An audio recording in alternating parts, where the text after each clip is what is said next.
할렐루야. 우리 앞뒤 좌우 인사합니다. 반갑습니다. 그간 잘 지냈습니까?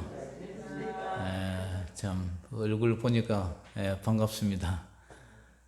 오늘 여러분들과 나눌 하나님의 말씀 제목 따라해봅니다. 가족. 가족. 아주 중요한 내용이죠. 이 가족이라는 것은 내 뜻대로 되지 않는 것이 가족입니다. 내가 이 가족에 태어나려고 작정하고 예를 써서 기도해서 태어난 것도 아니고, 그죠? 태어나서 보니까 이 가족 공동체에 내가 몸담고 있는 거예요. 그래서 이걸 피로 맺은 인연이라 해서 혈연이라 그래요. 내가 선택할 수 없는 가족, 결국 하나님이 주신 그 섭리 속에서 이루어진 거죠. 누구는 가족 때문에 참 행복하고, 여러분들 가족이 없다면 얼마나 살아가기 힘들어요. 가족이 보금자리가 되고, 가족이 외로움을 막아주고, 가족 때문에 우리의 모든 것을 희생하고 노력하고 일할 수가 있잖아요. 그런데 어떤 사람은 가족 때문에 싸우고, 가족 때문에 힘들어하고, 가족 때문에 죽임을 당할 수도 있어요. 성경의 역사는 이런 잔인한 역사들로 시작되는데, 그 대표적인 예가 가인과 아벨 사건이죠. 그것도 가족, 동복 형제가 그런 일이 일어났고요. 그 다음에 아브라함의 아들 이삭과 이스마엘도 그렇죠. 서로 싸우고, 그 다음에 이삭의 아들 에서와 야곱도 그래요. 에서와 야곱도 서로 원수처럼 그렇게 장자권을 가지고 싸우고, 그리고 우리 성군 다윗도 다윗의 아들 아도니아와 솔로몬, 그것도 그렇고요. 그 다윗의 아들 암논과 압살롬도 원수가 되어서 서로 막 죽이고 그러잖아요. 그렇게 해서 이런 것을 볼 때에 형제들이 공통적으로 원수처럼 싸우고 죽이고, 그런 부정적인 사례들이 성경에 훨씬 많이 기록되어 있어요. 그래서 성경의 역사에서 형제가 사이좋게 아름답게 지내는 것보다 그렇지 않은 경우가 훨씬 많아요. 왜냐? 다 죄인들이기 때문에, 그리고 영이 다르기 때문에, 그 사람을 주관하는 영이 다르기 때문에, 그렇기 때문에 욕심과 탐욕 때문에 형제의 이런 반란이 일어나고 있어요. 우리가 조선시대의 사극을 보면 형제들이 형제를 죽이고 이런 일들이 엄청나게 일어나요. 자, 우리가 옛날 전래 동화에도 보면은 황금의 눈이 먼 이제 그 형제 얘기가 있는데, 길을 가다가 두 형제가 금덩이를 주웠어요. 근데 형제가 너무 동네에서 소문난 그런 아름다운 그런 착한 심성을 가진 형제들인데, 이 황금덩이를 줍고 나고 보니까 형이 큰가 내끼 큰가 막 비교가 생기는 거예요. 그래가지고 나룻배로 강을 건너는데, 아이고 저 형님 황금덩어리 저거 네 개면은 내가 더 부자가 될 텐데, 형은 또 저 9개 4개 있으면 내가 부자 될 텐데, 그 전까지만 해도 그렇게 금을 죽기 전만 해도 마음이 착하고 그렇게 의의가 좋았는데, 금덩이를 죽고 나니까 마음이 싹 달라져가지고 서로 견제를 하고 저 동생만 없으면 저거 다 내게 될 건데 막 살인하는 마음이 생기고 미워하는 마음이 생기고 이런 욕심이 생기니까, 나중에 형이 이래가 안 되겠다, 우리 형제 의의 끊겠다 하면서 황금덩이를 강물에 풍덩 던져버려요. 그러니까 동생이 형님 왜 그래요? 하니까 이것 때문에 너 미워하는 마음이 생긴다, 안 되겠다 싶어. 그러니까 동생도 형님 저도 던져버릴래요. 그래서 황금덩이를 강물에 풍덩 던져갖고 서로가 다시 아름다운 형제로 그렇게 살아갔다는 얘기도 있고요. 흥부와 놀부 얘기도 있잖아요. 흥부와 놀부, 부잣집 놀부, 그 다음에 못 사는 흥부, 그거 좀 도와주면서 살면 되는데, 그 못된 형수 만나가지고 또 못된 형님 만나가지고 나중에 다리 제비새끼 다리 부질러 가지고 박 타다가 폐가 망신하는 그런 이제 얘기가 있고, 또 우리가 홍길동전 얘기도 있잖아요. 적자와 서자 관계의 그 트러블. 그래서 이런 형제들 얘기를 보면은 참 사이좋게 지내는 형제들이 극히 드문 것 같아요. 자, 오늘 예수님의 진정한 가족이 누구냐? 오늘 본문에 보면은 진정한 가족의 언약 공동체라는데요. 말씀으로 언약으로 이루어진 공동체인데, 예수님은 자신을 찾아온 육적인 가족을 소재로 해서 오늘 영적인 가족, 다시 말해서 진정한 가족이 누구냐, 그 교훈에 대해서 말씀을 해주고 있어요. 예수님은 자신에게 반응을 보이는 자들이 진정한 가족이라고 이제 결론을 내려요. 자, 이제 육적 가족이 누구냐? 육적 가족. 자, 46절 같이 읽어봅니다. 시작. 예수께서 무리에게 말씀하실 때에 그의 어머니와 동생들이 예수께 말하려고 밖에 섰더니, 야, 예수 여기까지만 읽어봅니다. 예수님께서 이제 무리에게 말씀을 이제 하고 계세요. 이제 설교를 하고 계신데 그의 어머니와 동생들이 이제 예수님께 이제 찾아왔어요. 예수님을 찾아왔어요. 그래서 이제 밖에 말하려고, 내가 왔다고 이제 기별을 하려고 막 밖에서 이제 이렇게 섰더니, 예수님이 이제 집안에서 무리에게 말씀하고 계세요. 그때 이제 동생들이 어머니와 함께 찾아왔어요. 그들은 예수님께 뭔가를 말하려고 했는데 마태는 오늘 그 내용을 언급하지 않아요. 그래서 이거 문맥을 고려할 때, 문맥을 갖다가 우리가 읽어볼 때에 12장에 어떤 사건이 나와요? 예수님이 성령을 힘입어 귀신을 내쫓았는데 사람들이 바알세불, 귀신의 왕을 이제 빙자해서 이제 병자를 고쳤다, 이렇게 됐잖아요. 그러니까 예수님이 귀신 들렸다 이거예요. 귀신 들렸다, 이제 그걸 이제 소문을 듣고 예수님에 대해서 이제 비판하러 왔어요. 제가 어쩌다가 저런 귀신이 들어버렸냐. 그리고 마가복음은 오늘 본문 3장 21절에 이 본문을 뭐라 하냐면은 예수님이 미쳤다 그래요. 미쳤다.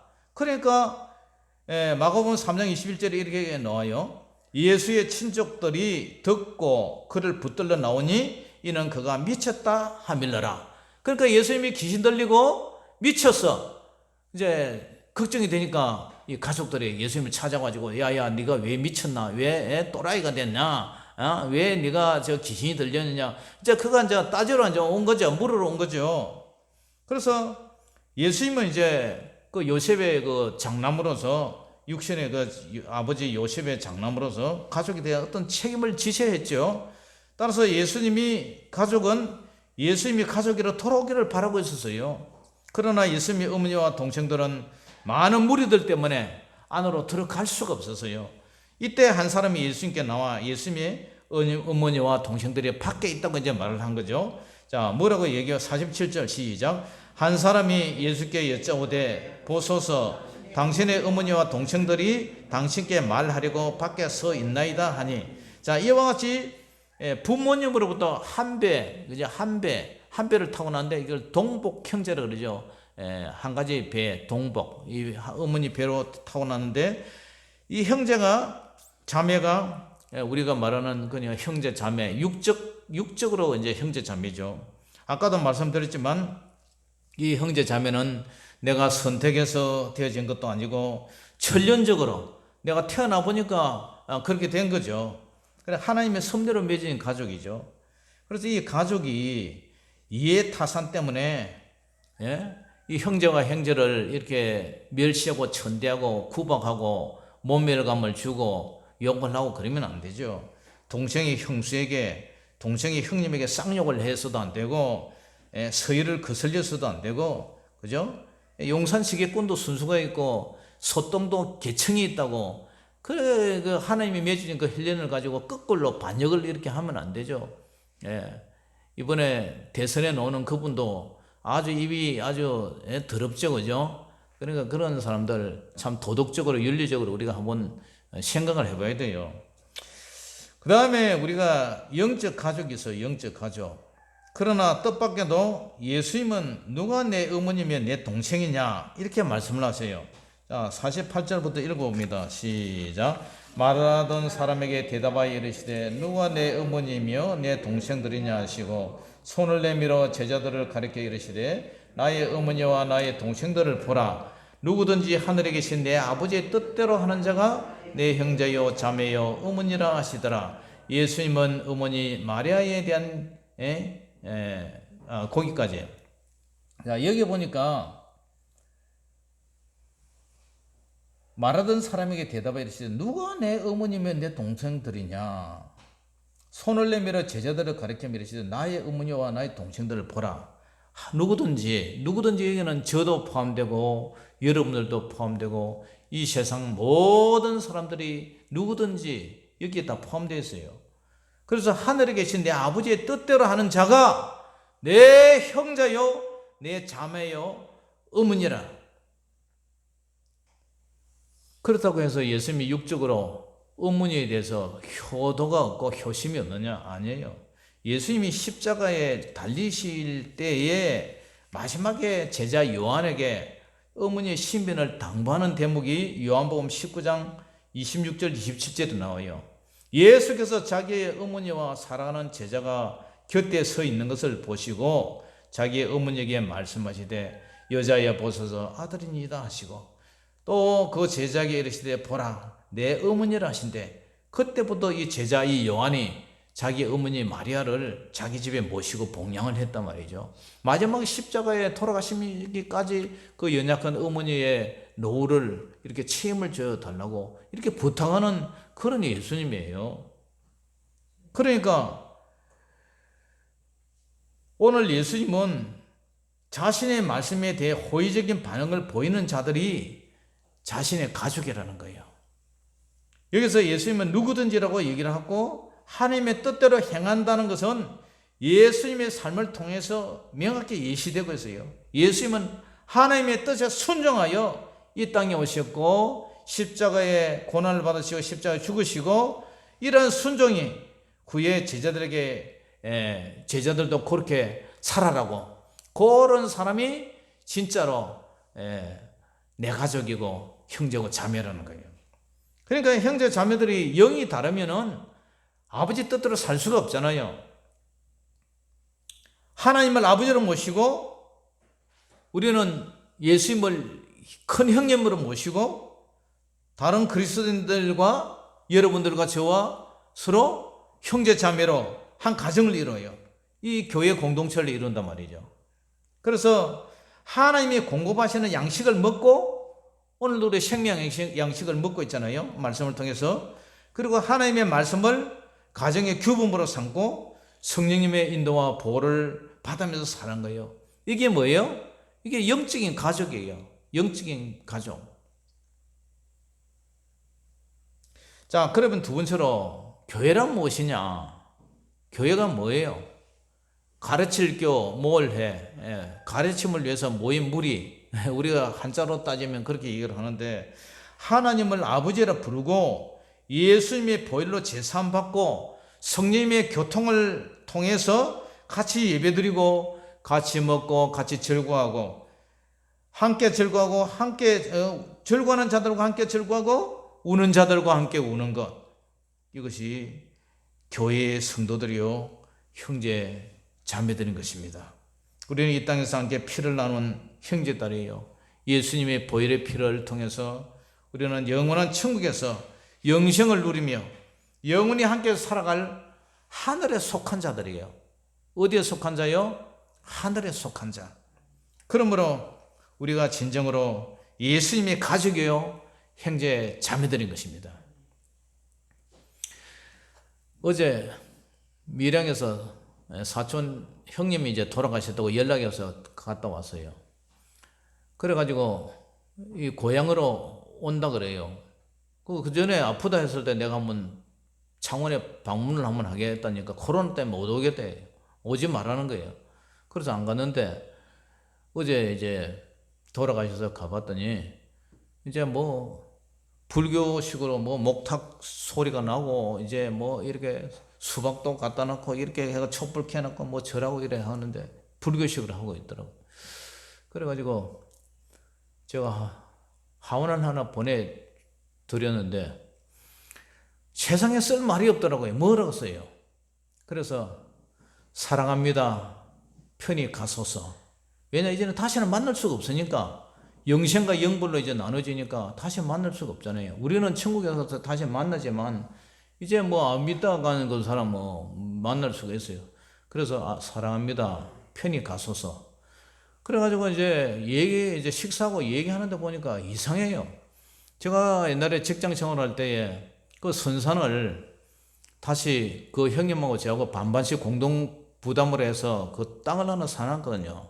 산에다가. 그걸 이제 선산으로 쓰는데, 그것도 저희 큰아버지, 큰어머니가 밀양으로 이사하면서 그 선산까지 팔아먹고 간 거예요. 그런데 그 집안 형님이 이제 쟁기를 가지고 소를 가지고 야금야금 산소를 파먹고 이렇게 골 하나라도 더 심으려고 산소 땅을 야금야금 파먹으니까 아버지가 막 화가 나가지고 나중에 이제 팔아라 해가지고 이제 우리가 샀는데 그 반반씩 했어요. 그래가지고 이제 할아버지, 할머니 산소는 저쪽에 있고, 우리 어머니, 아버지 산소는 반대편에 있는데, 얘기를 하다 보니까 상황이 달라져요. 할아버지, 할머니 산소, 그 다음에 큰아버지, 큰어머니 산소, 그 다음에 그걸 다 파가지고, 그 자리에서 화장을 해가지고, 태워가지고, 우리 아버지 산소 옆으로 오겠다는 거예요. 그래가지고, 포크레인과 작업을 하고 있다는 거예요. 그러면 그 형수가 시동생 땅 주인 되는 내한테 사전에 동의를 하고 양해를 구하고 의논을 해야 되잖아요. 그런데 가니까 피해 다녀요. 그래요. 얘기 좀 하자고 하니까 입을 갖다 이렇게 하면서 말을 못하게 하고 세상에 그런 사람이 어디 있어요. 그래서 너무 화가 나가지고 어제 내가 그냥 지금 이제 장례식 하고 있겠죠. 예. 화가 나서 이제 돌아와 버렸는데 막 분한 거예요. 밤에 잠이 안 오는 거예요. 나를 얼마나 무시하면 세상에 양해도 안 구하고 동의도 없이 일방적으로 독단적으로 그래 할 수가 있느냐. 왜냐? 그 상조의 풍수가 아버지 산소 옆에가 자리가 좋다니까 그냥 일시적으로 그냥 벼락까지 저질러 버린 거예요. 그러니까 참 형제라도 사촌이라도요 남보다 못해요. 남은 와서 만약에 그런 이 경우가 있으면 인원을 할 것 아닙니까? 그죠? 근데 자기 살해 사욕을 위해서는 형제도 그냥 단칼에 잘라버리고 그냥 시행을 하잖아요. 그러니까 이 목사가 되니까 참 제가요 손해보는 게 많아요. 목사가 되니까 참 참아야 되고 재정적으로도 손해받아도 참아야 되고 싸울 때는 또 져야 되고 항상 불리해요. 그러니까 자기들이 잘못하는 것은 따지면서 손해보지 않으려고 키를 쓰면서 목사는 착해야 되고 손해보야 되고 양보해야 되고 그러면 속이 문드러지는 거예요. 그래서 그 묻힌 날 천국 가는 것도 아니고 그냥 잊어버리자. 내가 지자. 집사람도 자꾸 그렇게 위로를 하고 하더만 그 형수가 못됐잖아요. 그죠? 그런 사람이 어디 있어요? 그래 편히 가소서 이제 편히 가소서 그냥 그래 무참히 짓밟히고 이제 왔는데 참 기분이 안 좋더라고요. 그래서 오늘 예수님도 가족들이 예수님을 오해를 했어요. 예수님을 미쳤다, 귀신 들렸다. 그래서 예수님을 가장 잘 이해해줘야 할 그 가족마저 예수님을 이해를 하지 못했어요. 우리가 제자의 삶을 살아가다 보면은 때로는 가족들로부터 오해도 받고 심지어 가족들로부터 버림도 받고 그죠? 그리고 우리는 그런 사실을 알고 각오를 단단히 해야 살아갈 수가 있어요. 그러니까 제자로 살아가는 삶이 정말 보통 어려운 게 아니에요. 이리 치이고 저리 치이고 정말 성질대로 하지도 못하고 예수님의 진정한 가족은 누구냐? 하나님의 말씀을 지키는 자예요. 오늘 하나님 뜻대로 사는 자가 내 가족, 내 자매라 하잖아요. 누구든지 하나님의 말씀을 지키면 예수님의 가족이 되어서 예수님과 영원히 살 수가 있어요. 따라서 우리는 하나님의 말씀에 적극적으로 순종해서 하나님의 말씀 가운데 참 살아야 되고 참 지키기 어려운 것도 많지만 그러나 우리는 어쨌든 육신의 소욕을 버리고 세상의 즐거움을 버리고 이생의 자랑을 버리고 어쨌든 하나님의 말씀을 지키도록 그렇게 노력을 해야 되겠어요. 그리고 제가 이번 경험을 통해서 느낀 것이 여러분 절대로 공동명의로 하지 마세요. 절대로 청량해서 분을 등기하고 본인 명의로 해야지 가족이라서 형제라서 공동명의 하지 마세요. 아이 그거 그러니까 이게 맛있는 음식이 있으면 나중에 어떤 일이 일어나냐면은 맛있는 것만 이렇게 파먹어버려요. 옆에 이런 거는 그죠? 좋다는 것만 파먹고 맛있는 건 파먹고 나머지는 그냥 내팽개쳐요. 그러면서 딴소리예요. 여러분 절대적으로 분할 등기 딱 해가지고 청량해서 자기 명의로 하시기 바랍니다. 이게 지혜로운 자예요. 그래서 아무쪼록 사랑하는 성도 여러분, 현재 여러분의 가족 중에 예수 믿지 않는 사람은 진정으로 하나님의 나라의 유업을 얻지 못해요. 사도 바울은 이런 말을 했어요. 권력 친척이 구원을 얻을 수 있다면 차라리 버림을 받아 좋다. 내가 지옥을 가도 좋다. 고백을 했어요. 모세도 생명책에 내 이름이 지워져도 이스라엘이 구원받을 수만 있다면 그랬으면 좋겠다. 이런 고백을 했어요. 그런데 이것이 바람이지 내 뜻대로 안 돼요. 사람이 구원을 받고 안 받고는 내 뜻대로 안 돼요. 그 철저한 하나님의 은혜로 하나님의 간섭하시고 하나님이 함께 해주셔야 돼요. 제가 그 형제들을 위해서 내가 얼마나 기도했겠어요. 수십 년을 기도했어요. 그런데 안 돌아와요. 그래서 하나님이 예정된 사람은 따로 있다. 이제 돌아보니까 우리는 택자함을 받고 예정함을 받고 그 사람은 예정함을 못 받았다. 이제 이렇게 결론을 내릴 수가 있는데 안타깝죠. 오늘 주일날인데 그 산소에서 지금 뭐 장례식하고 뭐 태우고 뭐 파고 뭐 묻고 뭐 하겠죠. 그래서 그런 것을 보면 참 슬픈 마음이 생겨요. 자, 우리 예수 믿는 성도들은 아직도 믿지 않는 형제들의 구원을 위해서 끊임없이 기도하고 전도하고 선한 행실로 세상의 빛과 소금으로 살아야 돼요. 사탄에 매여 눈이 있어도 보지 못하고 귀가 있어도 듣지 못하고 그저 이 세상에 썩어질 것만을 위해서 네가 잘 사네 내가 잘 사네 좀 산다는 것, 그 소유 그걸 가지고 이렇게 경쟁하면서 살아가는데 이건희 회장도 빈손으로 갔어요. 호주머니에 돈 10원짜리 하나 안 갖고 갔어요. 여러분 그런데 마음 두지 말고 아무쪼록 우리가 살았을 때에 이 하나님 예수님 믿는다는 게 이게 얼마나 큰 복이라는 것을 알고 전적인 은혜로 영생을 소망하며 우리가 살았을 때 한 푼이라도 또 하나님을 위해서 바치고 이웃을 위해서 대접하고 섬기고 그렇게 살아가는 것 그게 복 중에 가장 큰 복입니다. 할렐루야. 그러므로 세상 살 때에 더욱 우리가 하나님을 섬기고 하나님을 아버지로 섬기고 형제 자매를 이웃을 우리 성도들의 영혼은 친형제들이에요. 우리는 가서 영원히 만날 형제들이에요. 형제 자매들이에요. 그러니까 우리가 더욱더 사랑하고 우리가 진정한 예수님의 가족이라는 사실을 알고 더욱더 기뻐하며 사랑하며 섬기는 저와 여러분 되시기를 주의 이름으로 축복합니다. 자, 우리 인사합니다. 형제님을 사랑합니다. 자매님을 사랑합니다. 서로 축복합니다. 기도하겠습니다. 사랑의 아버지 하나님 은혜를 감사합니다. 오늘 영원한 형제가 누구냐? 아버지 뜻대로 하는 자가 내 형제요 자매라는 우리 예수의 말씀을 생각하면서 정말 우리가 이 땅에 살아갈 때에 우리 소수의 무리들이 모였지만 서로 아버지 하나며 사랑하고 섬기며 정말 영원한 형제라는 사실을 알고 천국에서 영생을 누릴 언약의 공동체라는 사실을 알고 서로 함께 즐거워하는 자들과 함께 즐거워하고 우는 자들과 함께 우는 저희들 되게 하여 주시옵소서. 예수 이름으로 감사하며 기도 올리옵나이다. 아멘. 자, 준비한 예물 드리면서 찬송가 515장 부르겠습니다.